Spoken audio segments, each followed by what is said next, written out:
এয়া হৈছে আমাৰ শিমলুগুৰি ষ্টেচনৰ দুৰৱস্থা। বহিবলৈ অকণমান ঠাই নাই। এইফালে দেখিছেনে, ৱালখনত গোটেই ৰঙা ৰঙাকৈ পিকাই থৈ দিছে। এয়া কোনো গৰু ছাগলী বা অন্য কিবা জন্তুৱে কৰা লেতেৰা নহয়। এয়া হৈছে জীৱশ্ৰেষ্ঠ প্ৰাণী মানুহৰ কৰ্ম। ক'বলৈ লাজ লাগে নিজকে জীৱশ্ৰেষ্ঠ প্ৰাণী বুলি। এইফালে দেখিছেনে, এয়া প্লেটফৰ্মতো এনেকৈ পিকাই থৈ দিছে।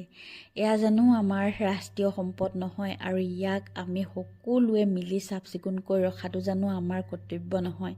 দেখিছেনে, বহিবলৈ অকণমান ঠাই নাই। এইডোখৰ ঠাইটো গোটেই এনেকৈ পিকাই থৈ দিছে।